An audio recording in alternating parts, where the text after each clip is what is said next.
Hello and welcome. In today's explainer, we're going to do something a little bit different. We're going to deconstruct a source that is so incredibly minimalist.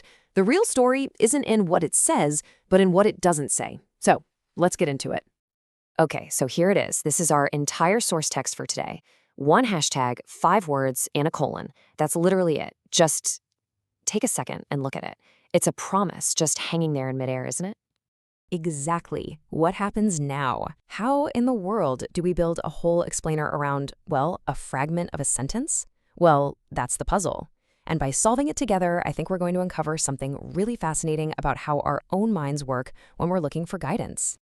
Okay, so first things first, let's treat this little fragment like an artifact. We're going to dissect it word by word just to understand the powerful expectation it builds with only a few keystrokes.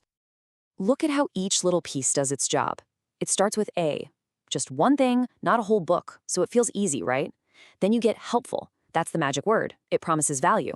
Piece of advice. Makes it sound small, manageable, totally digestible. And then the colon. It's like a little grammatical drum roll that makes you lean in and wait for the big reveal. So you see, this phrase isn't just a label. It's like a psychological contract. It's promising something specific, useful, and easy to understand, and it sets up this expectation that our brains are now just desperate to fulfill. All right, let's dig a little deeper now by zooming in on that one key word, helpful. What do we actually mean when we say we want helpful advice? What is it we're really, truly looking for?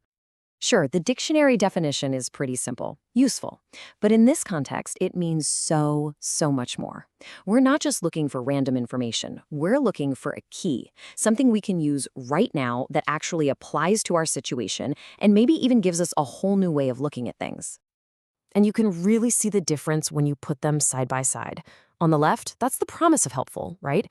Something specific, relevant, that gets you. On the right, that's everything we're afraid of getting. Vague cliches, stuff we already know, things that just make us feel misunderstood. This source promises us the good stuff. So it sets this incredibly high bar. It promises this perfect little nugget of wisdom. But as we already know from our source, nothing comes. The promise is just left hanging.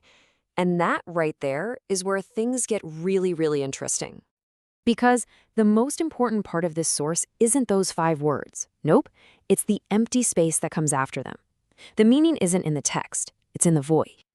I mean, think about it. When you see an unfinished sentence, your brain just can't help itself. It's a pattern matching machine, and it sees an incomplete pattern that it needs to solve. That colon acts like a prompt, creating this blank canvas, and your mind just immediately grabs a paintbrush and starts filling in what it thinks is supposed to be there. So take a second and actually think back. When you first saw that phrase, what was the first thing that popped into your head? Was it something concrete and tactical? A simple rule to follow?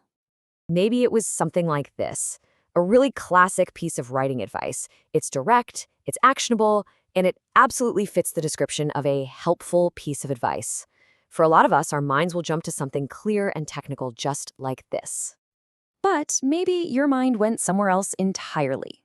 Maybe you weren't looking for a rule at all, but for a shift in how you see things, something, a little deeper, more philosophical. Perhaps it was advice that felt more like this. This isn't about grammar, this is about psychology. It's about giving yourself permission to be imperfect. The kind of advice your brain supplied says a whole lot about the kind of help you're actually seeking right now. So that silence after the colon, it's not empty. It is packed with information about you. The advice that you projected onto that blank space is the very advice you probably needed to hear. Which brings us to the big takeaway here. We've been searching for the helpful advice that was promised, but we've been looking in completely the wrong place this whole time. You see, the real value of this source was never going to be some magical sentence that followed the colon. The value was in the prompt itself. It forced us to stop, to anticipate, and to look inward for the answer we thought we were about to get from someone else. So let's just sum it all up. What did this tiny, incomplete fragment really teach us? Well, it showed us how powerful language is at creating expectation. It proved that our minds are hardwired to finish the story. And, most importantly, it revealed that what we project onto a search for advice tells us everything about what we truly need. At the end of the day, this source wasn't a signpost pointing to some answer out there. It was a mirror. It reflected our own needs, our own questions, and ultimately our own wisdom right back at us. The source didn't give us the answer, but it definitely prompted us to find our own. So the final thought I'll leave you with is this. Based on the advice your mind just created for you, what's the real question you need to be asking yourself right now?